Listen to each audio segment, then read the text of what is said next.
Welcome to Tales About the Table, where we explore the stories, challenges, and creative chaos of TTRPGs, but mostly D&D.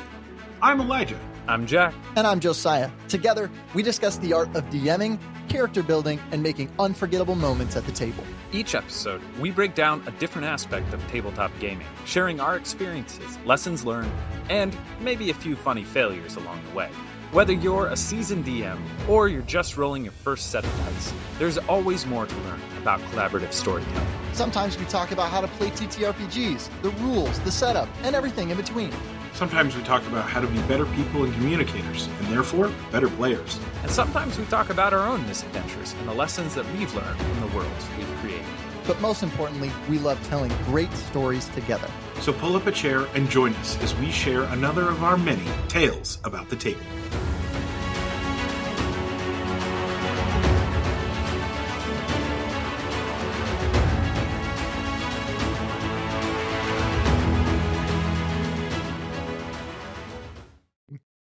Hi, welcome back to Tales About the Table. I am Jack, here with Elijah and Josiah, and today we are going to be talking about themes, media, and our creative process.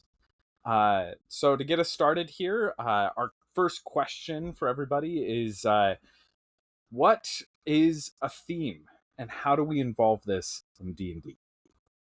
Great question. I think that we differ a little bit, which is going to be fun to talk about what a theme is, because I think it's a little bit hard to determine exactly what a theme is. To me, a theme is like a general idea that your stories, your worlds, everything sort of flows through. And I think there are different types of themes. I think that there are plot devices. I think there are different themed plots. For instance, tragedy could be a theme. Romance could be a theme. These are different themes that will play out throughout your stories, throughout your conversations, just throughout your gameplay. There are a lot of different themes that are almost sort of elements to the story, and you can have different themes. You maybe have bigger themes that would be overarching, that all of your stories would sort of revolve around, but these are going to be more of plot devices. Other types of themes could be more world-based themes. These are going to be things like we did a steampunk world. We've done a sailing world that had like a pirate type theme, or we've done galactic worlds. We've done different things. I campaigned one. I ran a one shot where the theme was this world that had all of these different like minor planets, and you would jump from one to the other, and that had a very like fun and like kind of interesting theme. So there's a lot of different concepts as to what a theme is. I think in general, a theme is anything that defines your game, whether that's the story of your game, the setting of your game, or even the way that your players interact. Each of those feels like themes to me. Elijah, what would you say? I won't disagree with that. It's not how I think of theme. I think of theme kind of as a backdrop to the entirety of, specifically when we're talking about D&D campaigns, I think of it as the backdrop to the entire campaign, right? So, for example, I wouldn't think that like pirate is necessarily a theme in my head. That would be more of a setting. It's like, it's a piratey setting. Okay, great. Now I know kind of what setting I'm in, but theming I think of as more of a telling about the stories that you're going to tell through that. So when it comes to theming, the way I think of it, I put theming into the backdrop of the world. It is something that it's like, hey, I really want to tell a story about hope, which is kind of a theme that I picked for our longest running campaign. And it was like, great. I didn't tell anyone that. That was just something that when I was writing out some characters and when I was writing out some plot beats, it was like, no, I want to have the characters interact with hopeful or unhopeful NPCs, and I want to see how they react to this. And so I think theming is kind of like it's a steady through line, but it doesn't necessarily have to come to the forefront of the campaign at any point. It doesn't have to come through, at least when you're talking about narrative theming. Obviously, yes, if you're just talking about, hey, let's theme out a world, then yes, that would be where pirate comes in as a theme. That would be Right. where Interstellar comes in as a theme, and all of those sorts of things. But for me, I often am thinking of narrative theming when I'm talking about themes. And so, Jack, you get to now tell us which one of Yeah. us is right before you give your Okay. answer. I mean, I feel like I included your answer in mine. I feel like mine's just Yeah, bigger, no. but earweb. Therefore, no. I think they were both good answers, and I think they show that there's a difference in how we view some of this, and because there's difference in language, there's going to be difference in approach, and probably even an argument about approach. Um, as was Great. proven by some of the differences you guys had. Of course. I would say for me, theme very much is in my head when I'm sitting down. It is what feeling, emotion, or like thoughts or memories do I want my players and myself to come away with from this? Like, what am I trying to evoke through this setting? Yeah. And that I think includes a little bit of kind of both of what you're saying. Like, I do think there's this place where it's like, do I want them to feel swashbucklery? Do I want them to, feel like they're exploring the galaxy and going to places no man has been before? Do I want them to feel like, in danger, or do I want them to feel heroic? And then that kind of bleeds into, do I want them to struggle with hope or things like that? And it's like, that's what I want the setting to somewhat deal with, and I want my players to come away with those feelings. So I think that for me, that often is how I kind of think of it. And that plays into, like my music that I pick for the campaign is going to reflect the feeling and theme that I want from this. The music that I listen to while I write the campaign is going to reflect that. The art that I choose for this, the books that I draw from this, like all of the stuff that goes into creating a theme, comes from this idea of like, what do I want them to feel at the table? And what do I want to feel at the table? And so I think for me, that's where a lot of this happens. And then I really agree with Elijah. That's the like work you put in beforehand, but theme at the table is often what kind of keeps you on track. Yeah. And I agree with Elijah. Like Yeah. the longest running campaign we did was he had never told us that it was hope. Actually, we found that out today, and I was like, oh, that's interesting. I definitely see how that made its way into the writing that you did and the creative process you did beforehand. But for us, the theme that we experienced and the vibes that we got at the table was also steampunk. That was this setting that it was put in.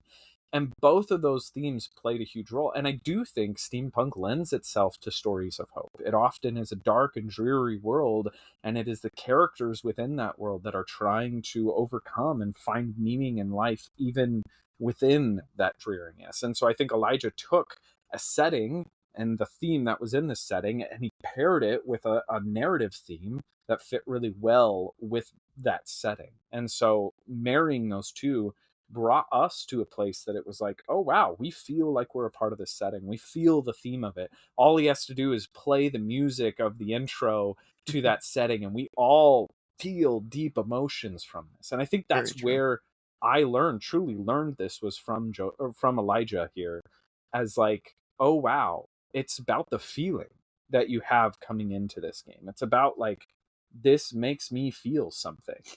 This makes me feel a part of this world and feel deeply about these characters because you evoke it through your art and through your music and through the settings that you draw from, and even the pop culture that we all experience. I think one last thing I wanted to say about this was like, when you are building a setting, it is so good, or building a campaign, it is so good to take from media that your characters know about, and to take from media that they don't know about.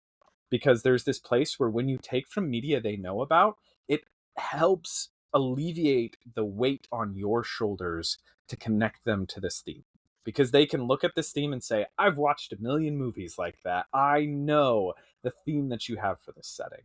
I know that steampunk stories lend themselves to stories of hope. And so as you start telling, it's like, I know that this is something that's going to be evoked through this story. And I easily kind of step into that because you've prepared us by drawing upon the common knowledge we all have of these themes. But then there's also this important aspect to draw from outside of what your characters know of too, in order to surprise them, in order to make the theme feel unique and punchy and able to kind of, to bring both those sides together. So I don't know. I think both you guys had really good ideas of themes there. So, any other thoughts on that before we move on here? Yeah. Go ahead. All right.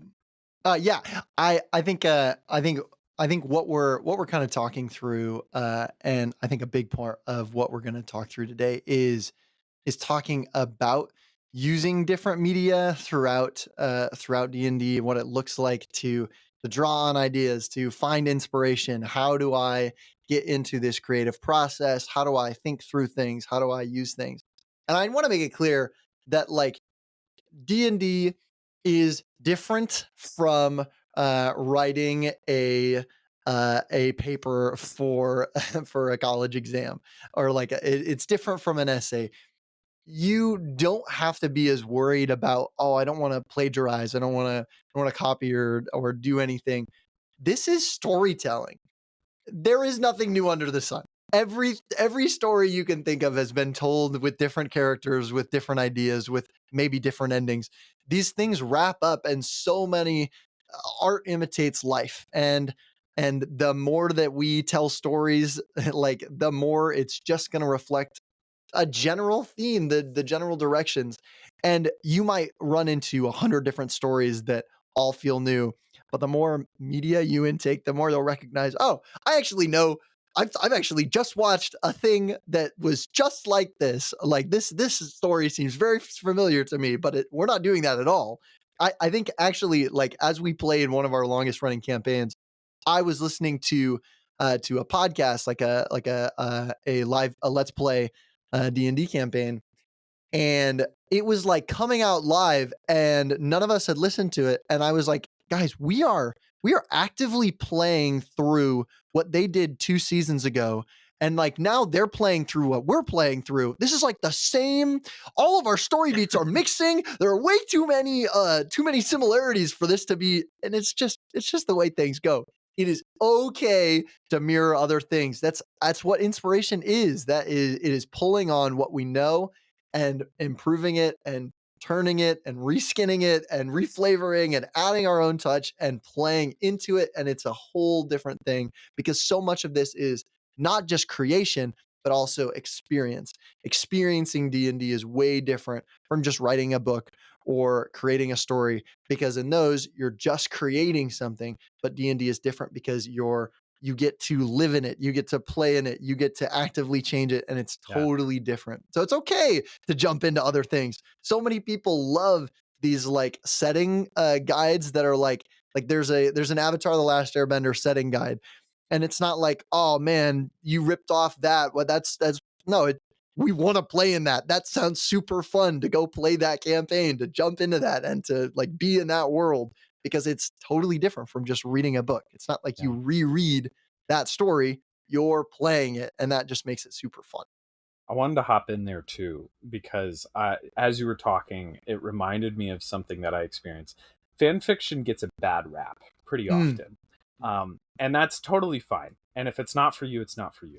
But for the people out there that, are huge, incredibly big audience, for the people out there that do read fan fiction, you'll probably know what I'm talking about when I say there is something really fun about reading a story that you are deeply familiar with, and yet it is slightly different, or even drastically different. But there's certain beats that it follows.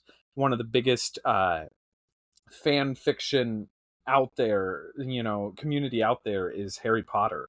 And yet it is so fun sometimes to read the beginning of fan fiction books that all follow these same story beats of the beginning of Harry Potter, but they change it in different ways.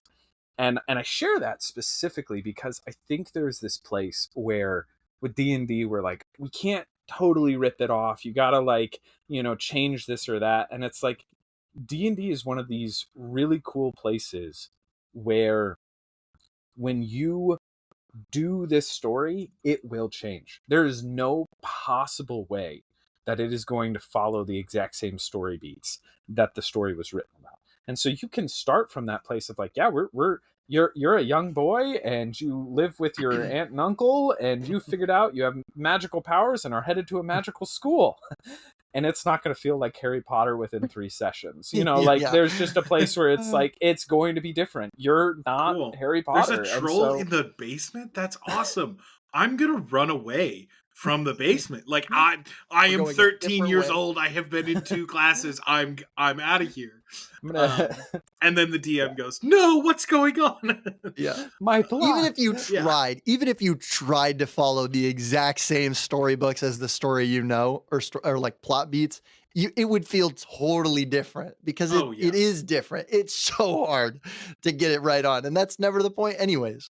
And I want to say one of the hardest parts of DMing, in my opinion, and this may be different for you too, is getting your characters, your players at the table to believe in the world and to believe that what they're doing is they become their characters and they start experiencing the world. And we as seasoned D&D players, this does not happen for us every campaign. This happens, and when it does, we're like, this is fun. This is cool. We've hit the jackpot, and we really get into that campaign. But for a lot of campaigns, it's kind of like, oh, okay, like I kind of get the character, I kind of am playing it.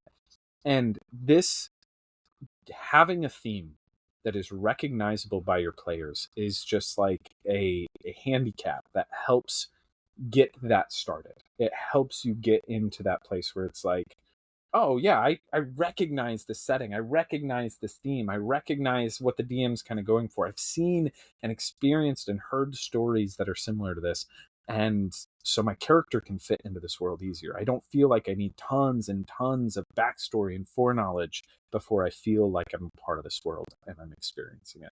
And I think that is maybe the best thing we can offer to you about theme. We will talk about media that we draw from and other stuff. That's where we're going to transition to next. But everybody's going to be different. Everyone's going to be drawing from different things, and that's totally okay. Take inspiration from us if you want, but also just realize that like it is okay to completely rip off things, and you will often find that it makes your job a little easier, and your characters sometimes get into it more because they're already familiar with your world. Yeah. And one last thing on that same point. Like, I know for me, my biggest struggle is knowing where to start. Like one of my hardest things is starting things. I'm like, I don't even know, where do I even go? I'm like totally lost. Like, how do I create this world? And sometimes just taking the catapult of like, okay, well, what do I like?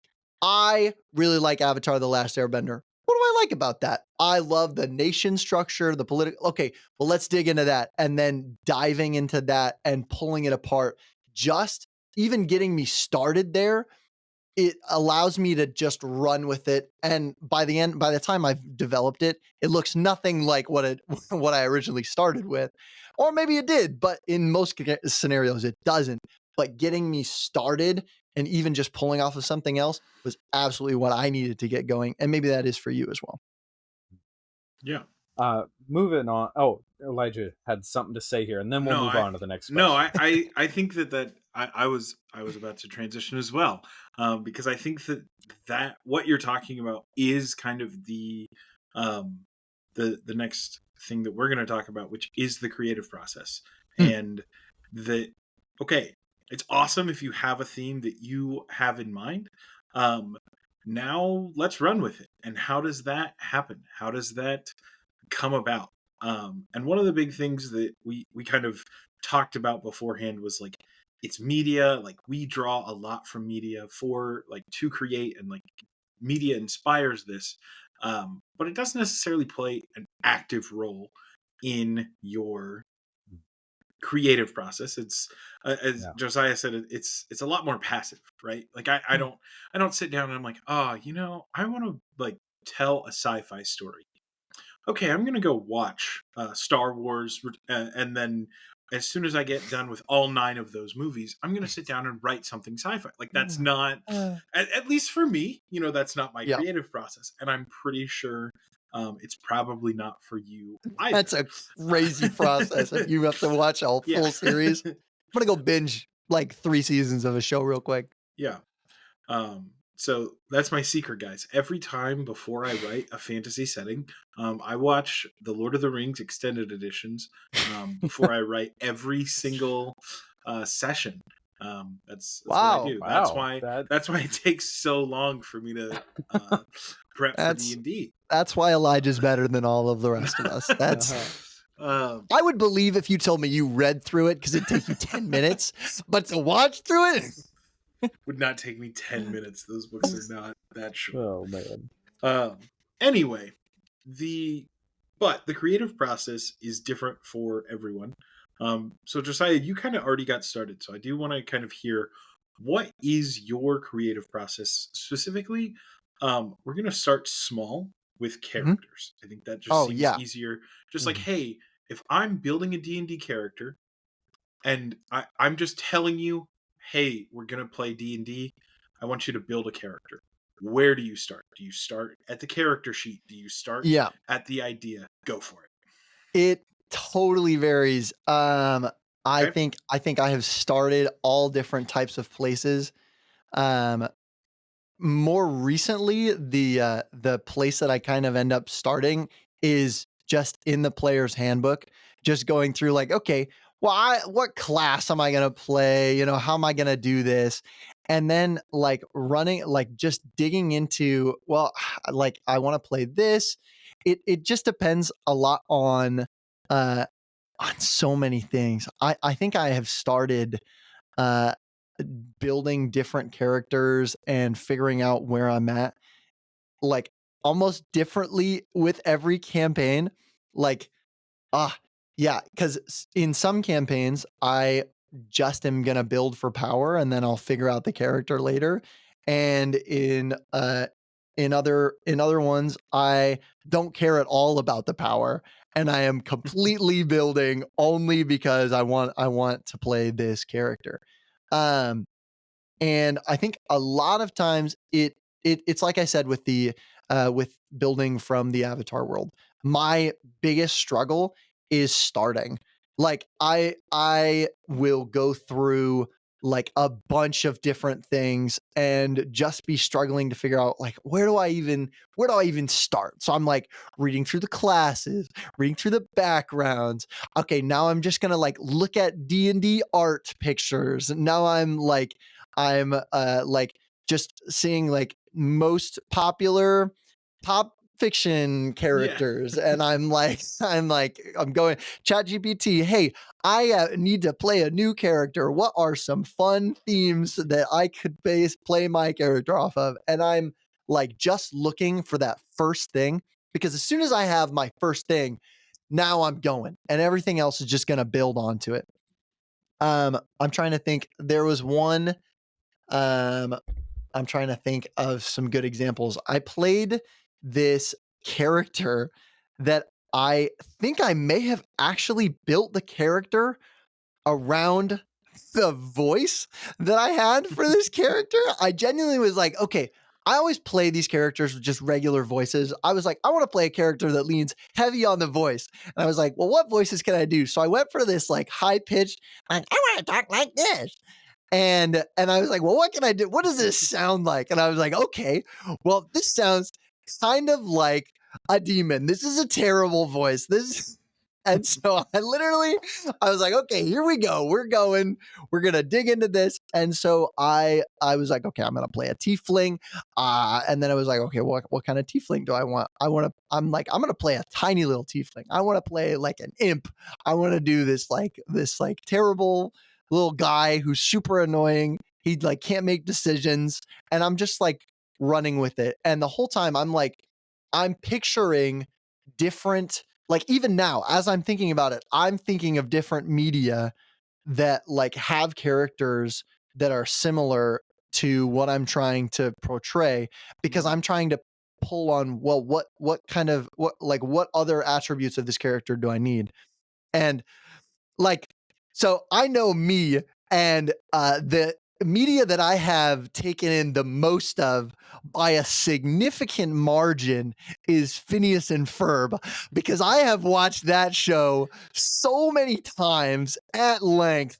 And so legitimately, like even now as I'm thinking about it, I'm thinking of this little like sleep paralysis demon that is represented by Doofenshmirtz in an episode, and I'm thinking of an annoying voice that he had and the way that he interacted. And so that is like the first thing that comes to mind. So that is not helpful. However, it does give me a mental image of what I'm looking for, of how I'm going to develop this.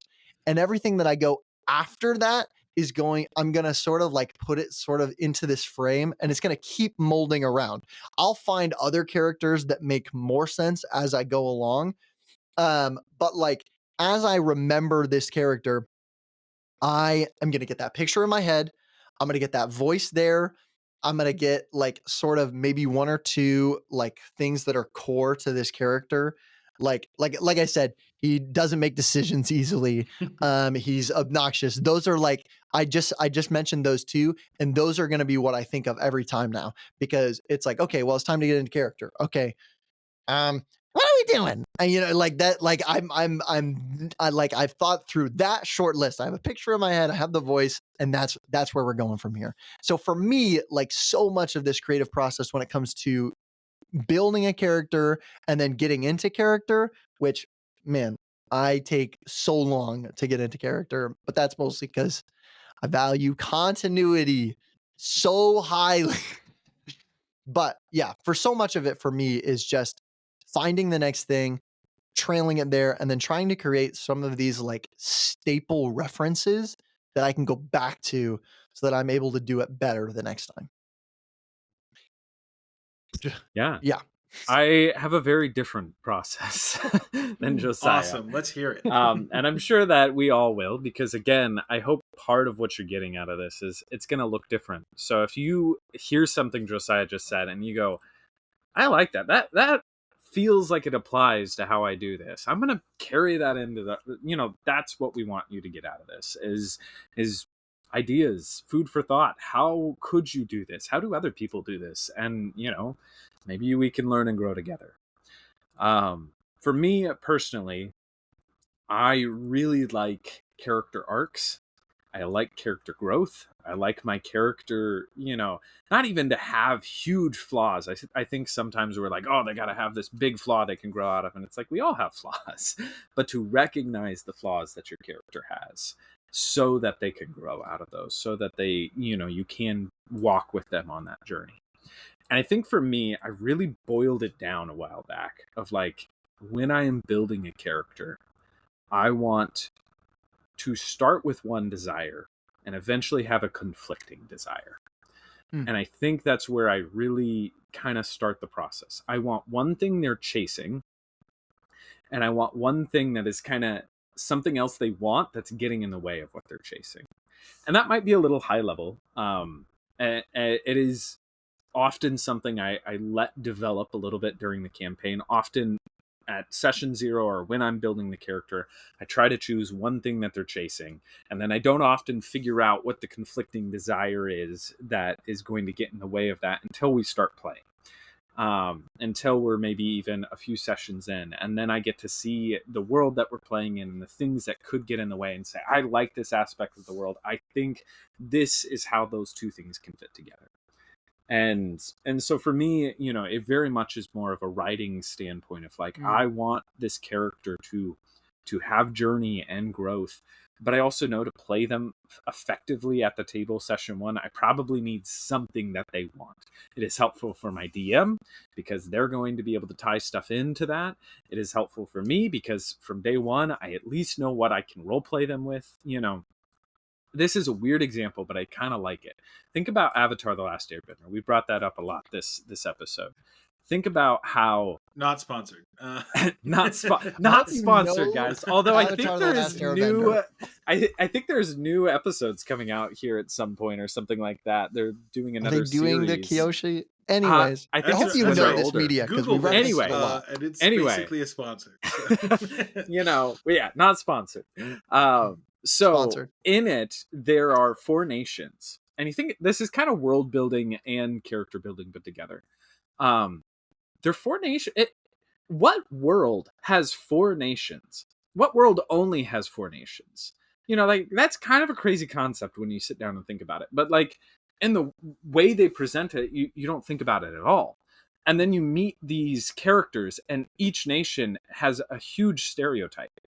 Fire Nation are evil and bad and militaristic. Okay, cool. Until Earth season Nation 3, are yes. stubborn, you know, and stubborn and strong and a little bullheaded, you know, like Air Nation is flaky and graceful, you know, Water Nation is fluid, and you see that they're meant to reflect the part of, you know, the element that they are built around, and it's a cool concept. It makes sense at a basic place, and so we don't really question it unless you really sit down and think about it.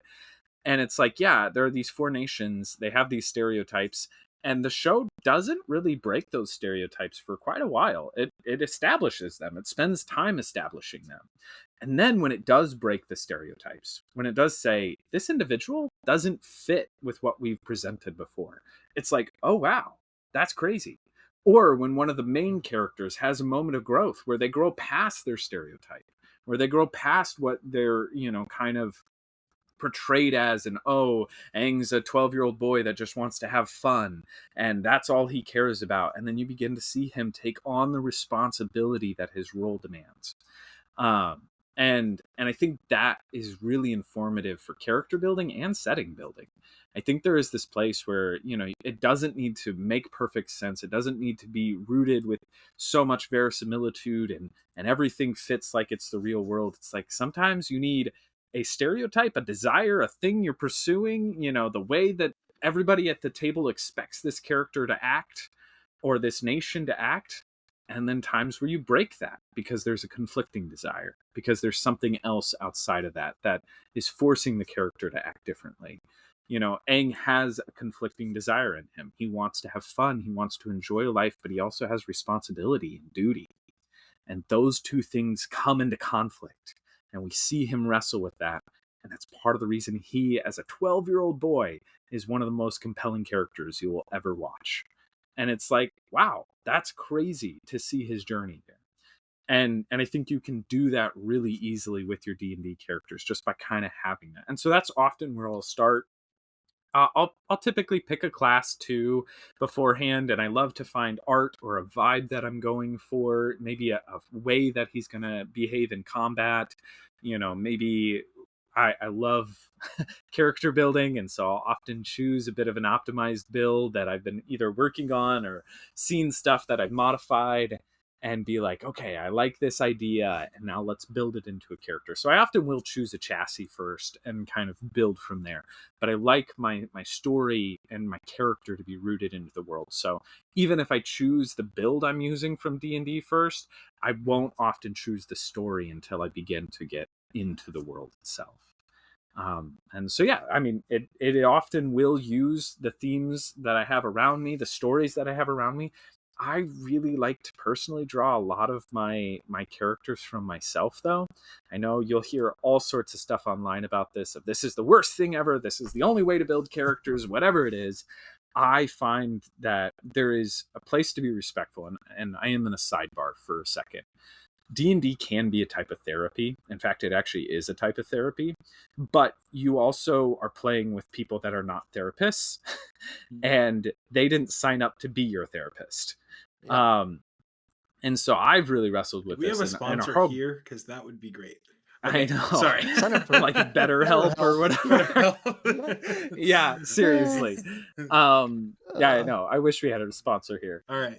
Continue. I'm sorry, Jack. You can check out BetterHelp. I'm sure it's fine. I've never used it. I don't know. I've been to counseling quite a bit. It's pretty good. And so there is this place where, like, we've had multiple conversations about this because I personally have a tendency to do some of my processing at the D&D table in a respectful way, and I've talked to both the people I play with here and other people too, and that's how we know it's in a respectful way. I make sure that this is not infringing or hurting other people, but I love to write characters that are wrestling with what I'm wrestling with, because it helps me to process. It helps me to think about my life in a way that isn't so personal and hard sometimes. And I go, man, this character is able to beat back the demons, to fight the dragon and win, and I can do that too. And it's encouraging and fun. There's obviously lines that I draw within myself and within the other people at the table of like, we don't need to see the deepest, darkest parts of me here at the table and ruin the night, D&D. But we also are like best friends. We play a lot of this together, and we've been friends long before that and spent a lot of time with each other. And so there's a place where it's like, there is space for us to do that at this table. So I don't recommend that. This truly is a sidebar where I'm like, this can be really fun. I find it incredibly fun and this immersive. is integral to his creative process, but It is. Don't do that. Yeah, it is integral to my creative process. I love doing this. It is fun, and I think it's even fun for the other people at the table if done correctly.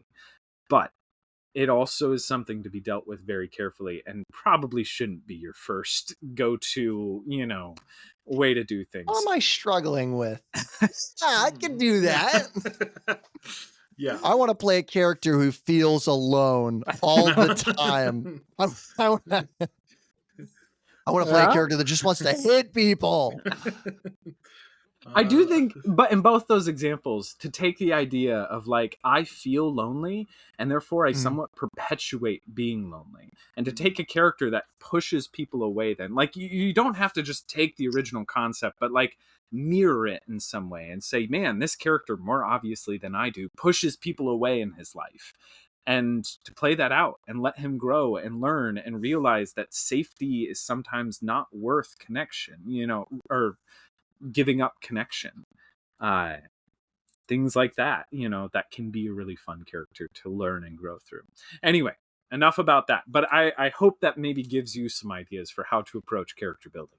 Yeah. Elijah, we have not heard from you. Yeah. Let's hear it. So I have the opposite problem that Josiah has, which is I have 100,000 characters just ready to go, and I have to pick one, and I have to finish it. I've said this a lot of times before to Jack and Josiah. Like, the name is the last thing that I add to a character. And the reason for that is because once I give something a name, and this is something I found in world building, which we're going to get to here in a little bit, but once I give something a name, it's very real in my head. I don't know why that is, but hopefully someone out there can also relate to it. But it's like, once I give like a character, an NPC, a name, it's like, okay, they're real and they have to be this way now. And so for me, my creative process is, I like to, I DM a lot more than I'm a player. And so I aspire to be, I'm not always, but I aspire to be the player that I want to sit down at my tables. A player that helps out other players, a player that, gets their moments, but also like gives moments on purpose to other players. And so a lot of times class is not that important to me. If I see, hey, every single person at the table is playing a spellcaster, I'm happy to jump in and play a tank, or I'm happy to do the opposite. I don't typically say, oh yeah, I'll, I'm happy to be the glue to make sure that a party works well together. But I think for me, the biggest thing in my creative process when I'm building a character is I want to have something. I always call it just like, I have a carrot and I have a stick. It's like, this is something that if you dangle in front of me, I will go after. And I like to make that pretty apparent. Sometimes it's like, yeah, I'm a pirate. I want money. That's it.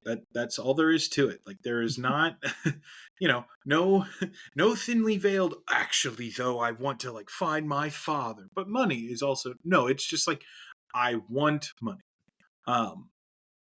And a lot of times I remember having a conversation with another player um, that is not here, but she asked me, she goes, why are why are a lot of your like player characters a lot simpler than some of the world building that you do? And it's like, because I know how complex world building is, so I can get story from that. And so I think a lot of times Mm.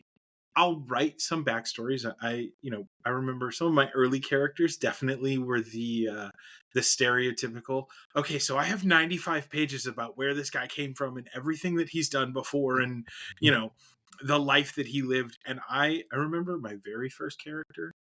Um, I was playing an Eladrin, and so my DM was like, "Yeah, you're probably like 300 years old," and so I wrote like probably like 5 pages per century of life that I had lived, um, of just like things that he was doing to acquire the skills that he had. Um, so yeah, I totally relate to that, but I think as I have grown up with D&D a little bit more and gotten more experience, I just find a lot of joy in other people finding joy in this game. And a lot of times that means that I'm having a good time when everyone at the table is having a good time. I like to play characters that are not pushing people down or anything like that. I want everyone to have a good time. Um, and so my creative process with characters, I would say, is kind of boring. It's like, hey, let's just like I like to build characters that like can just be added to any campaign as an aside, and I make DM PCs. And Yeah. I came to that realization a couple weeks back, and I was like, wow, why do I enjoy this so much? And it's because I love DMing. Um, which brings us to the much longer process for me than I necessarily think the other two of you. So I'm going to jump on this first, and I'll let you guys Yeah, follow up. please do. I was gonna Of ask you to go first here. the So creative process for world building. So, Yeah. um, like I said before, I think theming is kind of your backdrop, and so for me, a lot of the campaigns that I write, I pick a theme or I work with my party to pick a theme. Um, and so like I think obviously I hadn't told Jack and Josiah that like hope was the theme of this campaign, but I had picked hope a while back, and hope was the theme, and it was really awesome. Similarly, um I was talking with them about starting a new campaign, and they wanted to play father and son, and it was like a really interesting dynamic, and I was like, cool, so like family is going to be a big important theme in this campaign. We didn't end up going a whole long way with that just because of schedules and a whole bunch of other things that happen in life. But I love picking a theme for Mm. my campaigns. So I will very often, I'm just going to walk you through like the actual process. I will open a Google Doc. I will title it, whatever campaign we're doing. Um, Sometimes it's like the day of the week that the campaign is meeting Newest on, whatever, campaign. you A know. passion Um, project. I think the last one that I did, because we've like started and stopped and started and stopped. So my most recent one was the new campaign. Um, just to really clarify, and then I write out the theme in bold um, at the top of the doc, and then I write every character's name and player name. I put those into my Google Doc, and then I say, okay, let's world build.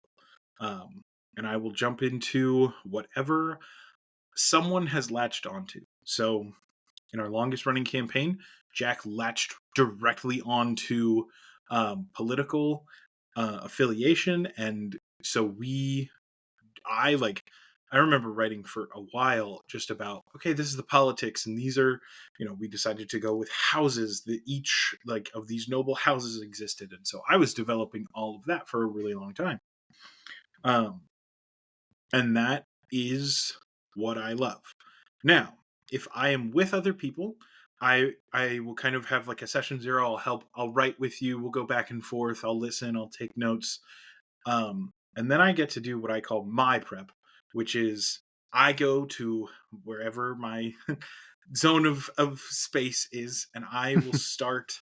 I start with a soundtrack. If my world doesn't have a soundtrack, I have not put a lot of effort into it. Um, I want to know what it sounds like to be in the world. I feel that way about my life. I like to have a soundtrack for my day to day, and like this is what's Mm. going on. So, um, the first thing that I do after I have that Google Doc kind of set up is I start listening to music that I'm like, yes, this represents the world. Nope, this is not. This is not it. And I'll bounce around.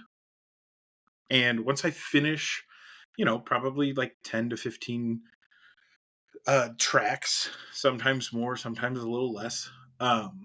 I Then I can start writing, and I can jump into, okay, here are these story arcs that I want to hit in this campaign, right? And so I work backwards. I want to see.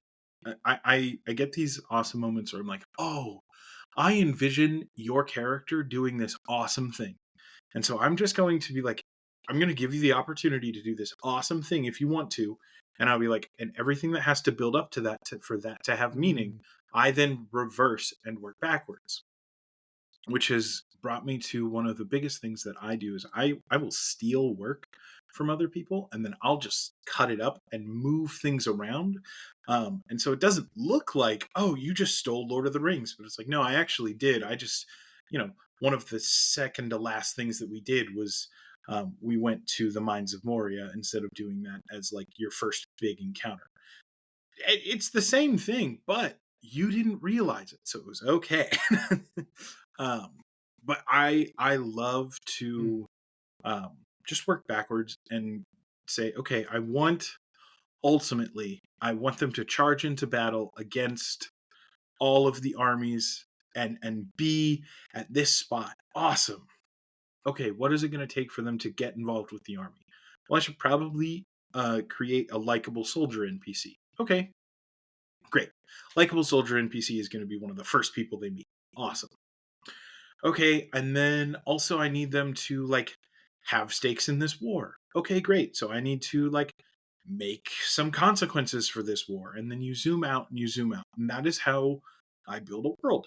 I build plot, and with plot, I will ask, well, at some point I'll be like, okay, going back to lovable soldier NPC, where's he from and why does this matter?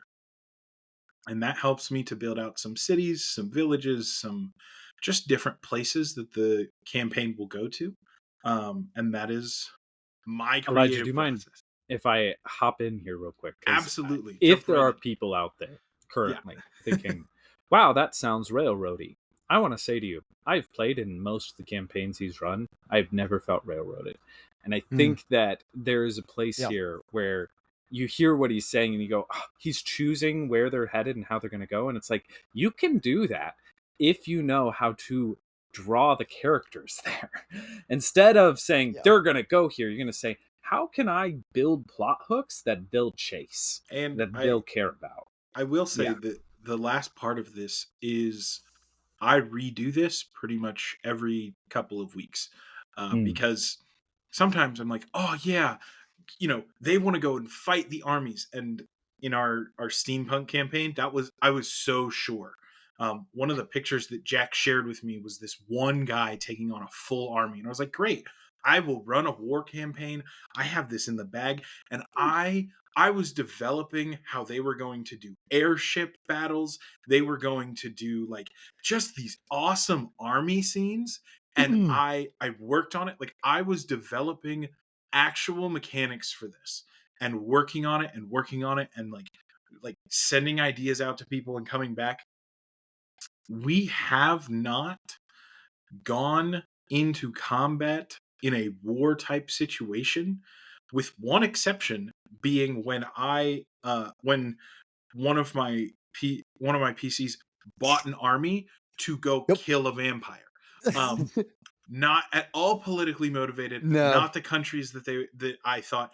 None of this ever happened. And so sometimes you're like, oh yeah, I'll just work backwards and I'll introduce all of these pieces.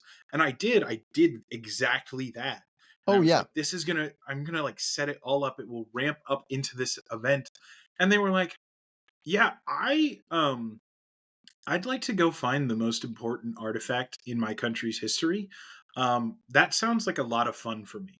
And I was like, oh, you don't want to? Okay. That's really interesting. And then of course I, was like, great, now I have to develop this out. Okay, no problem. Start writing some lore, start teasing some smaller things in there. Mhm.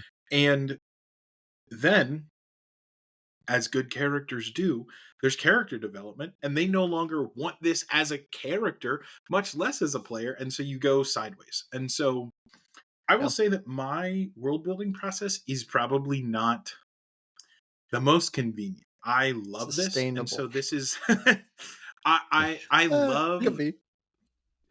I love this, and I have a lot of joy in doing this. And so I would say that while yes, I have a lot of history and lore and background and things that I am not afraid, unlike a lot of DMs that I know, I am not afraid of my party deciding to turn around and go into town and open every single shop and talk to every single NPC, because I'm like, no, I actually know a lot of the little tiny things that are here. I take joy in that. But Yeah. Yeah. I think I yeah, go ahead. oh, sorry. No, No, it's you're fine. good. I was just gonna hop in and be like, man, I think this might be a good spot for me to like give a quick overview of mine, Yeah. because I think it is the You're gonna make yin me to go your yang. last? Yes. You're gonna make me go last? I have nothing to say about this. I We're- do, but it's the opposite. Fine. I mean, if you want to hop in there, we're going Josiah, you experience can. most to least. So Josiah has to go last. Jump in, Jack. All Yeah, right, fine. okay, I'll go you know. last. Yeah, that's fair. If you guys have ever heard of Sly Flourish, it's an pseudonym. He uses it as his author's name. He is one of the better D&D bloggers and authors that I've read. He's got a book called The Lazy DM's Guide, and that was the first time that I finally had a method for DMing. Before that, I was in college, and I would sit in a room with one of my friends and say, does this idea sound cool? Does this idea sound cool?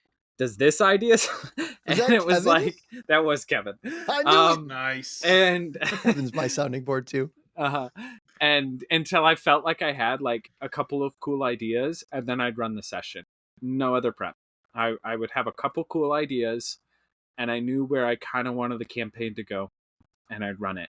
And it was exhausting. That was the biggest thing for me. It was like, I'm so tired and I don't like doing this. And when I found the Lazy DM's Guide, it gave me a formula that would kind of be like, it tells me, first of all, like where to begin and when I'm done, which I think is a little undervalued when it comes to theming in your creative process. Because with the creative process, you're never done. You can always do more. You can always do this and that. And that's fun. That's cool. But also there's this place where it's like, I can't do that with like I have other things to do in my life. And so this gives me a formula Jack does have that one says, thing that I don't have, which is a wife and a social life. And I don't have such those things that get in my way. So I write D&D campaigns for hours on end. So in my creative process, it really is helpful to know this is where I start and this is where I end. And at the end of that, I get to just say, I'm prepped and ready. I know if I run this, I've written out all these notes. I know it's going to be pretty good. Like maybe not my best ever, maybe not my worst ever, but like it's going to be good.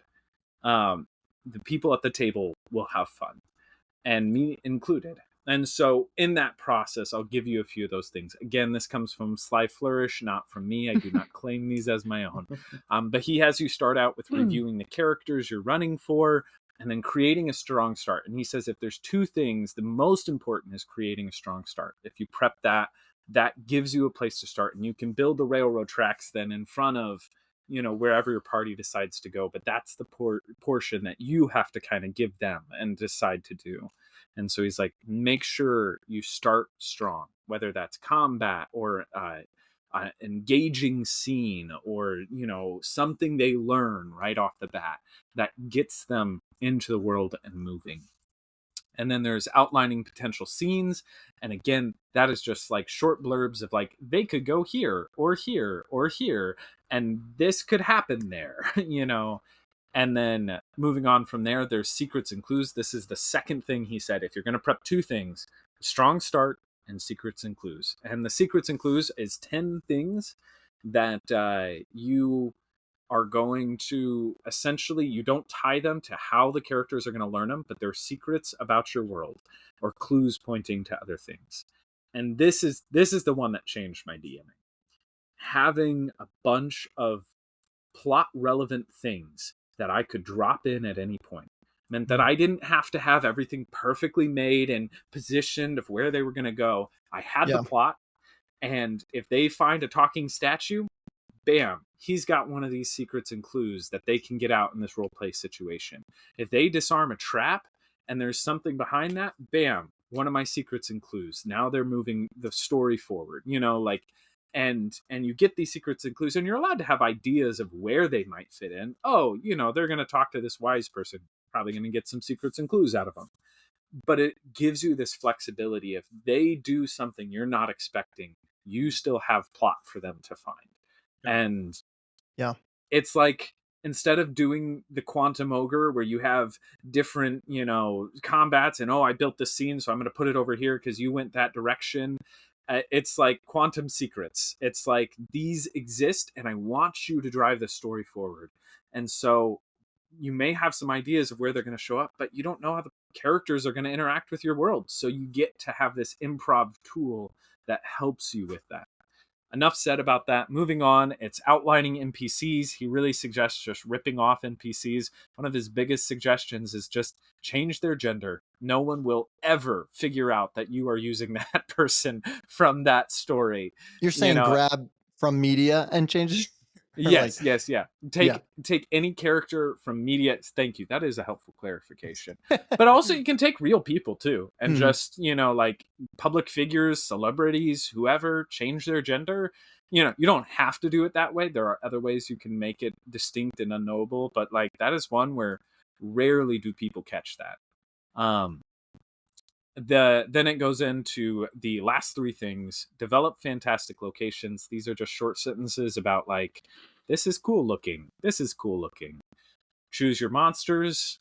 Make sure you got their stat blocks and stuff. Make sure you have a little bit of rundown on how they work and how you might run them in combat. And then pick some magic items out and you're good to go.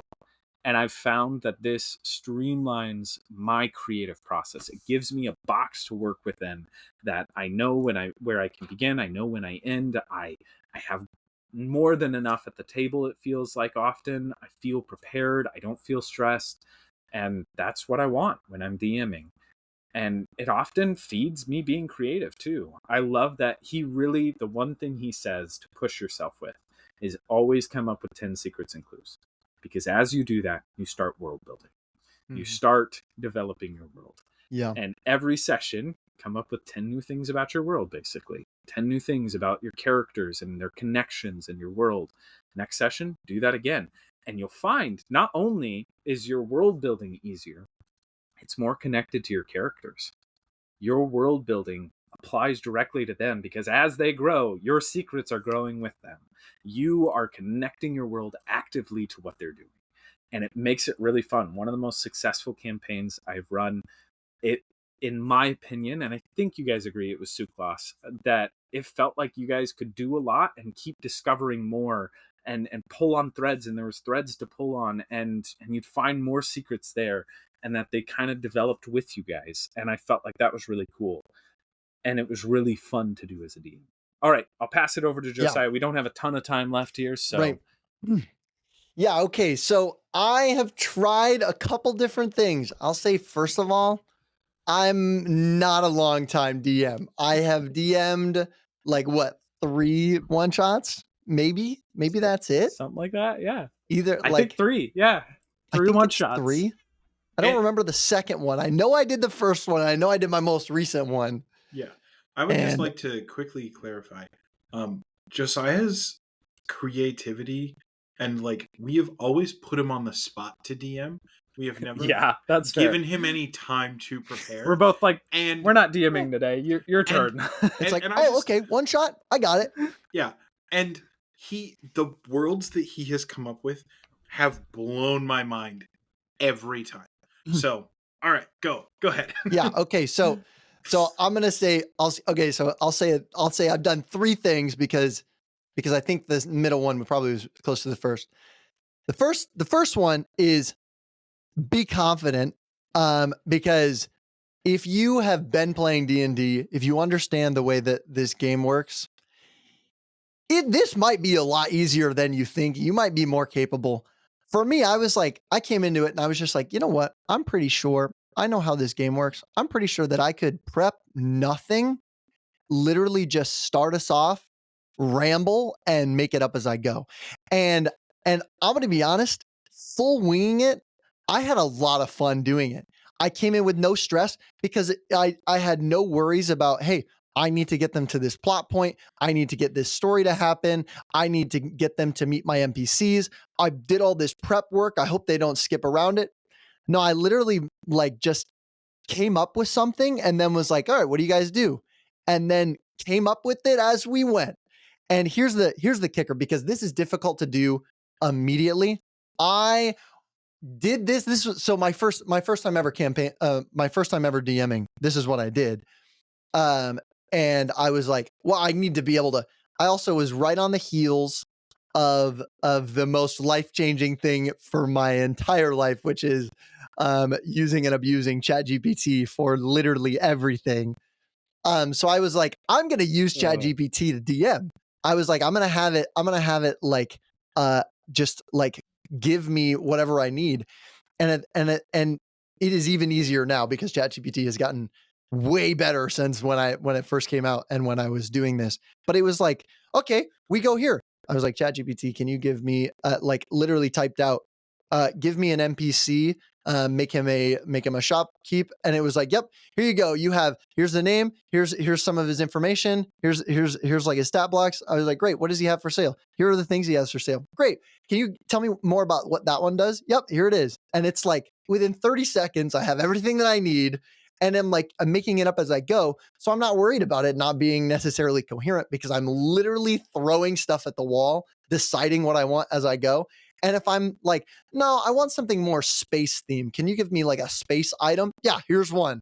And it's literally throwing it at me. And I'm like, okay, well, here we go. And the reality is I didn't have to use ChatGPT. ChatGPT made it way easier. That, especially like as I built monsters, I was like, can you give me a handful of monsters and their stat blocks? It was like, yep, here's monsters and stat blocks. It's like, great, that's what I'll do. You're throwing at you. Okay, so you've got 2 ogres and an owlbear coming at you. And just throwing stuff. The reality is I wouldn't need any of that if I just already had like, if I had access to those, if I had like just those things prepped for me ahead of time and not like just in front of me, it was just easier because all I was using was a laptop for me to just do it that way. If I wanted to flip through my player's handbook and my DMG and my monster manual, I could have done the same things of coming up with things and just coming up on the fly. But again, the biggest hurdle for me was coming up with like just getting started. And so that gave me so much to get started. And then literally just building the door as they open it. It's like, okay, you're in a room, it has 5 doors. One of them super shiny. Over there is one with black oak wood and a red trim. That one smells like roses, but looks like a regular door. Where do you guys go? Oh, we're going in the rose door. Oh, okay. Rose door. You open it up. Rose petals everywhere. This is a whole grove. There are 100 druids in here, and they are. I don't know. I'm stopping because I don't want to go too far down that. Yeah, but anyways, Josiah is setting us up for our next campaign. Yeah, but like legitimately, I just make it up as you go. Anyways, that's one way that I've done it. I don't want to go. I'll go can on I my ask other you one. a question as we're going here? Yeah. I'm sorry. I know we need to probably wrap up here in a second, and I know you got more to Yeah. say. I'm curious. Do you think that process would change if you ran more than one session?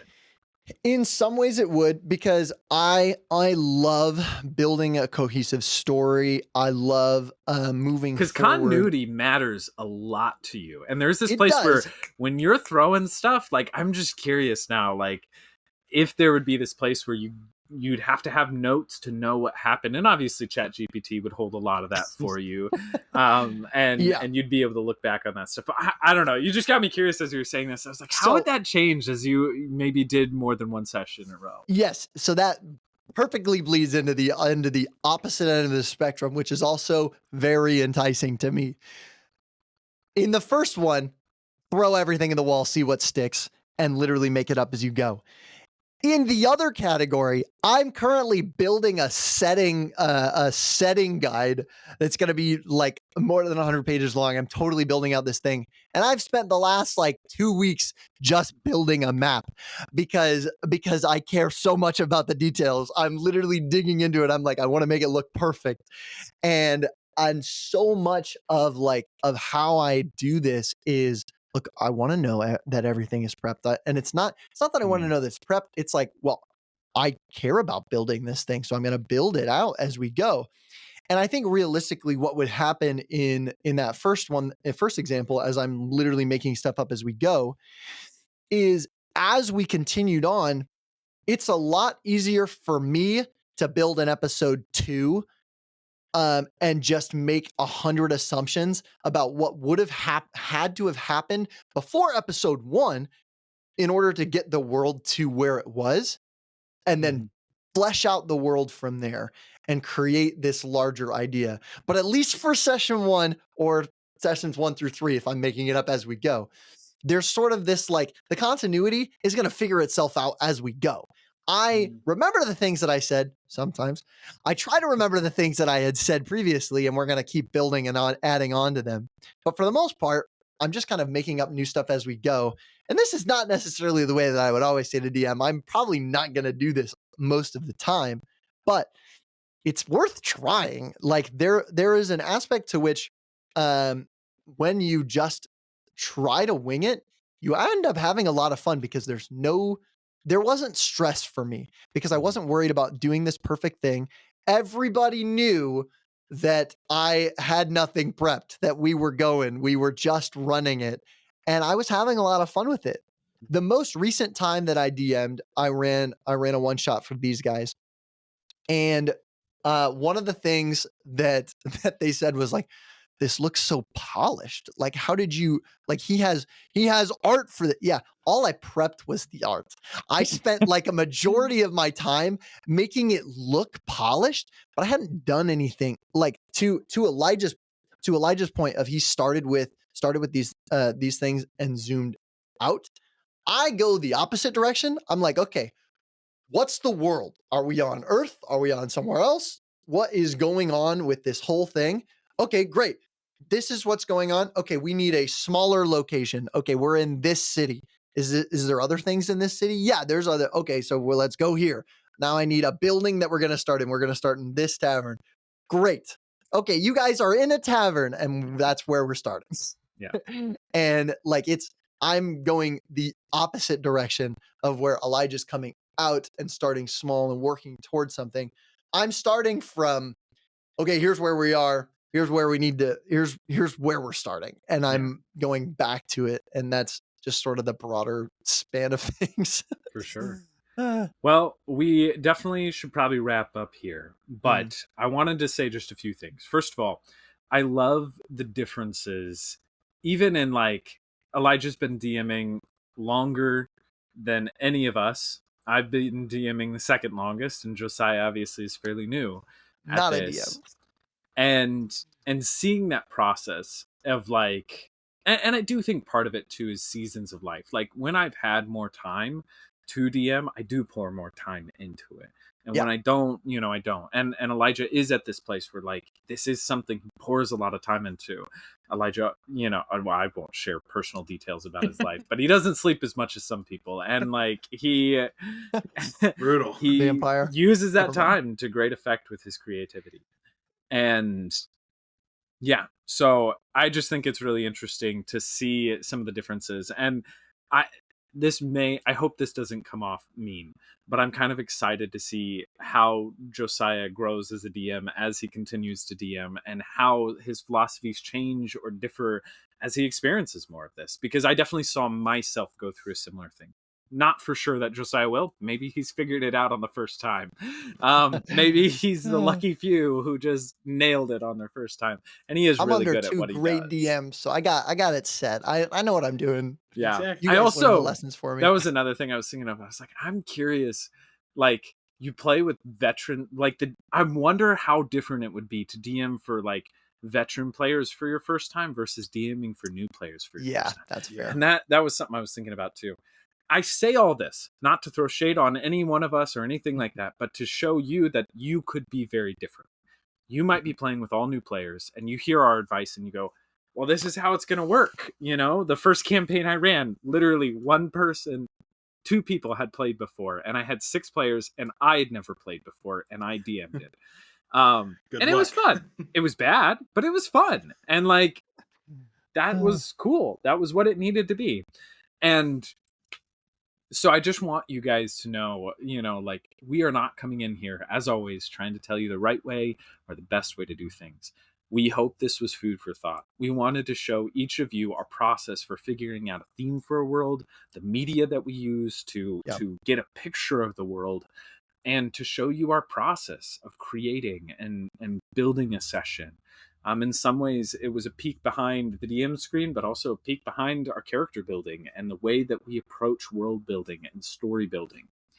And I think that is one of our strong suits as a group. That doesn't mean we're great at it or better than other people, but I do think that's an area that we care about, and so we pour a lot of ourselves into it. I hope you guys have enjoyed talking with us or listening to us talk about themes, media, and creative process. And I hope that these have given you inspiration for the games that you're going to go out and play after this. With that, this is Tales from the Table, and signing off. See ya.